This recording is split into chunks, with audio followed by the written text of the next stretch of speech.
Welcome to VCN channel. సంబంధించి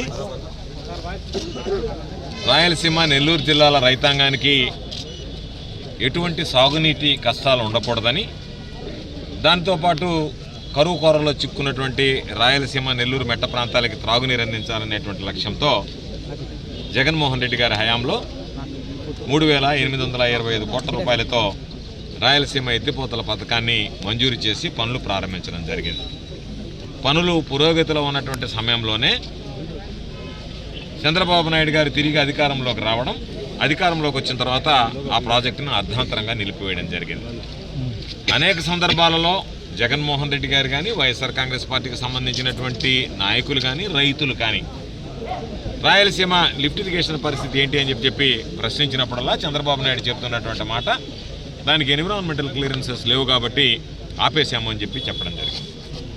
అయితే మొన్న జరిగినటువంటి తెలంగాణ అసెంబ్లీ సమావేశాలు, అసెంబ్లీ వేదికగా తెలంగాణ ముఖ్యమంత్రి రేవంత్ రెడ్డి గారు స్పష్టంగా ఒక ప్రకటన చేశాడు.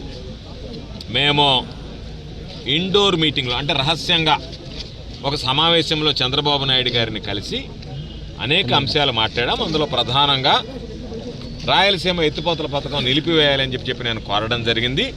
అందుకు అంగీకరించి చంద్రబాబు నాయుడు గారు నా మాట ప్రకారం రాయలసీమ ఎత్తిపోతల పథకాన్ని నిలిపివేశాడు అని చెప్పి బాహాటంగా ప్రకటించడం జరిగింది. దాంతో మాకున్నటువంటి అనుమానాలు పటాపంచలయ్యాయి. చంద్రబాబు ఉద్దేశపూర్వకంగానే రైతులకి ఇబ్బందులు తెచ్చేటువంటి పరిస్థితి ఏర్పడింది. రైతు ద్రోహిగా చంద్రబాబు నాయుడు రైతులకు ఉరి వేయడానికి ఈరోజు సిద్ధపడ్డాడు అనేటువంటిది స్పష్టంగా అర్థమైంది. దాని మీద రైతులు ఆగ్రహంతో ఉన్నారు. రైతుల పక్షాన వైఎస్ఆర్ కాంగ్రెస్ పార్టీ మేము మా హయాంలో తీసుకొచ్చినటువంటి, మా నాయకుడు జగన్మోహన్ రెడ్డి గారు ప్రారంభించినటువంటి ఆ కార్యక్రమం అర్ధాంతరంగా నిలిపివేయడం, రైతులకు తీరినటువంటి ద్రోహం చేయడంతో నిన్న సోమశిల ప్రాజెక్టుకు వెళ్ళాలనుకున్నాం. దానిని పోలీసులు బలవంతంగా మమ్మల్ని నిలిపివేసి హౌస్ అరెస్ట్ చేయడం జరిగింది.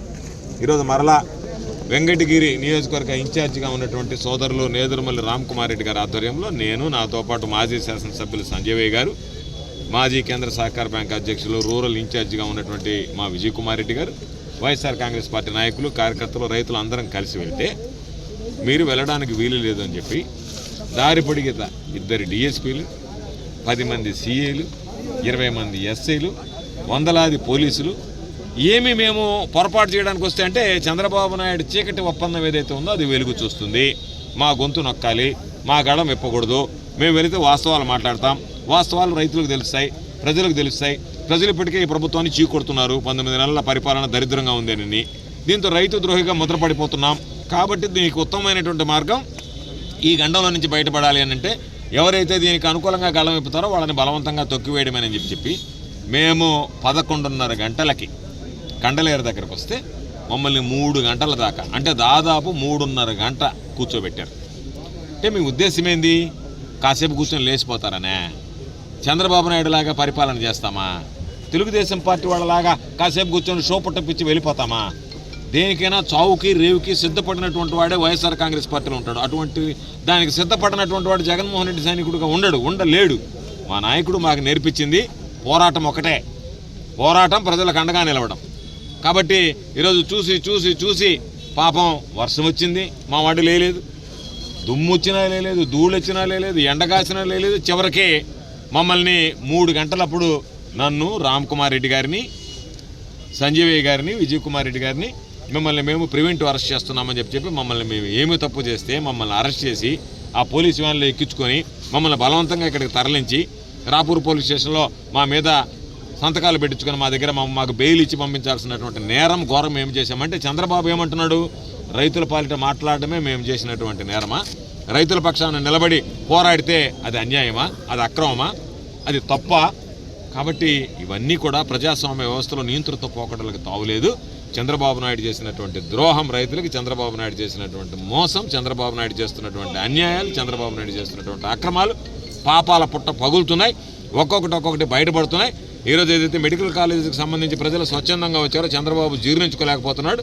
కాబట్టి దీనిని అణచివేయాలి, అణగదొక్కాలి ఉక్కుపాదంతోనని చెప్పి పోలీసులు అందరినీ ఉసుగొల్పి దారి పొడిగేత జిల్లాలో ఉండే పోలీసు అంతా ఈరోజు మేము కండలేరు సందర్శనకు వస్తే ఆదురుపల్లి రోడ్లో ఒక బ్యాచ్లా, నెల్లూరు నుంచి వచ్చేటప్పుడు ఒక బ్యాచ్లా, రాపూర్ నుంచి పోయే రోడ్లో ఒక బ్యాచ్లా, ఏమంత అవసరం వస్తే దారి పొడిగితా పోలీసులా, దారి పొడిగితా పోలీసు వ్యాన్లా, దారి పొడిగితా మొబైల్ జీప్లా, దారి పొడిగితా స్పెషల్ పార్టీ పోలీసులా, దారి పొడిగితా స్పెషల్ బ్రాంచా, నిమిషానికి సిద్ధపడేటప్పటికి ఇంకా గత్యంతరం లేక మమ్మల్ని అరెస్ట్ చేసి ఈరోజు తీసుకొచ్చి ఈ విధంగా చేశారు. రైతుల కోసం అరెస్టులకి జైలుకి కాదు ప్రాణాలు ఇవ్వడానికి కూడా సిద్ధంగా ఉన్నాం.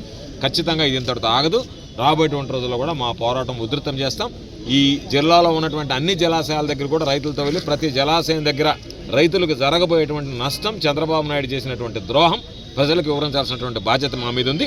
అధికార పక్షంలో ఉన్నా ప్రతిపక్షంలో ఉన్నా ప్రజల పక్షాన నిలబడి బాధ్యతాయుతంగా వ్యవహరించి ప్రజలకు జవాబుదారీతనంగా వ్యవహరిస్తాం. ఇది ఆరంభం మాత్రమే.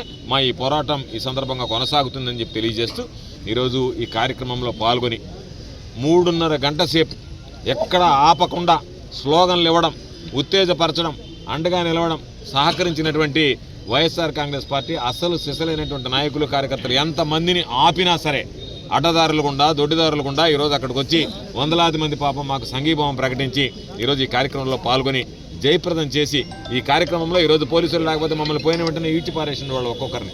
ఇంతమంది జనం ఉన్నారు కాబట్టి ఆ ఫోర్స్ ఉన్నది కాబట్టి ఏమీ చేయలేనటువంటి నిస్సహాయ స్థితిలో చివరికి మమ్మల్ని బలవంతంగా అరెస్ట్ చేసి తరలించడం జరిగింది. వాళ్ళందరికీ కూడా వైఎస్ఆర్ కాంగ్రెస్ పార్టీ నాయకులు కార్యకర్తలు రైతులు ఎవరైతే ఈ కార్యక్రమంలో ఈరోజు పాల్గొన్నారో వాళ్ళందరికీ కూడా పేరు పేరున హృదయపూర్వకమైనటువంటి ధన్యవాదాలు తెలియజేస్తాను.